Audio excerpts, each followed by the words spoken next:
Hello friends, welcome to my channel কি and কা বাঙালি রান্নাঘর। আজ আপনাদেরকে লাল লাল আলু পোস্ত করে বানিয়ে দেখাবো। কড়াইটা গরম করতে দিয়েছিলাম, তারপরে তেল দিয়ে দিলাম। তেল গরম হয়ে গেছে, তারপরে সামান্য পরিমাণে গোটা জিরে দিয়ে দিলাম। গোটা জিরে দিয়ে দেওয়ার পরে কেটে রাখা আলুগুলো দিয়ে দিলাম। দিয়ে কিছুক্ষণ নাড়াচড়া করলাম। নাড়াচড়া করার পরে ঢাকা দিয়ে দিলাম।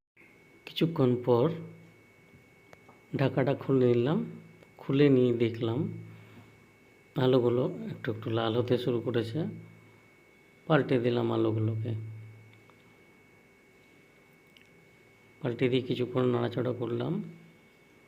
করে নিয়ে আর টমেটো টমেটো কেটে রাখা আছে, ওগুলোকে দিয়ে দিলাম।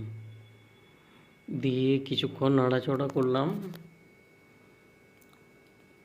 নাড়াচড়া করে নিয়ে আবার ঢাকা দিয়ে দিলাম। ঢাকা দিয়ে যাতে একটু সেদ্ধ হয়ে যায় টমেটোগুলো, তাহলে বেশ সুন্দর কালারটা হবে। আবার ঢাকা দিয়ে দিলাম। ঢাকা খুলে নেবার দেখার পরে বেশ সুন্দর লাল লাল কালারটা হয়ে এসছে। আলুগুলো একটু দেখে নেব সেদ্ধ হয়েছে কি না। সামান্য একটু কাঁচা কাঁচা ভাব আছে, তাই আবার ঢাকাটা দিয়ে দিলাম। আর সামান্য পরিমাণ একটু জল দিয়ে দিলাম।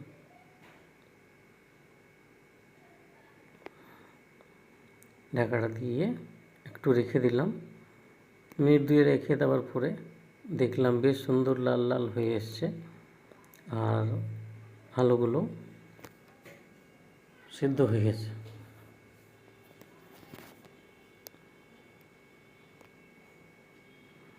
সিদ্ধ হয়ে গেছে আলুগুলো, বেশ সুন্দর কালারটা হয়েছে। এরপরে আমার পিষে রাখা পোস্ত, লঙ্কা আর পোস্তটা আমি একসাথে পিষে রেখেছিলাম, যেহেতু তাহলে কি লঙ্কা বোঝা যাবে না এবং কালারটাও সুন্দর লাগবে। এখানে আমি বলে রাখি, আমি কিন্তু কাঁচা লঙ্কা ব্যবহার করি। আমি কোনো রকম গুঁড়ো লঙ্কা, শুকনো লঙ্কা ব্যবহার করি না, কারণ যেহেতু ঘরোয়া রান্না। পোস্তটা দিয়ে দেওয়ার পরে ভালো করে পোস্তটা মিশিয়ে একটু ফুটতে দিয়ে দিলাম। কিছুক্ষণ ফুটার পরে জলটা একটু কমে এসছে। টেস্ট করে দেখলাম নুনটা ঠিকঠাক মতো হয়েছে কি না। দেখলাম সামান্য পরিমাণে নুন কম লাগছে। এরপরে পরিমাণ মতো একটু নুন দিয়ে দিলাম। আপনারা এক্ষেত্রে নিজেদের স্বাদ মতো নুন ব্যবহার করতে পারেন। তারপরে আর একটু, যাতে নুনটা ভালোভাবে মিশে যায় পোস্তর সাথে, সেভাবে দিয়ে দিলাম। বেশ মাখা মাখা হয়ে এসছে, বেশ সুন্দর কালারটা হয়ে এসছে। ব্যাস আমাদের পোস্ত রেডি। এরপর আমরা আচার করে নিলাম।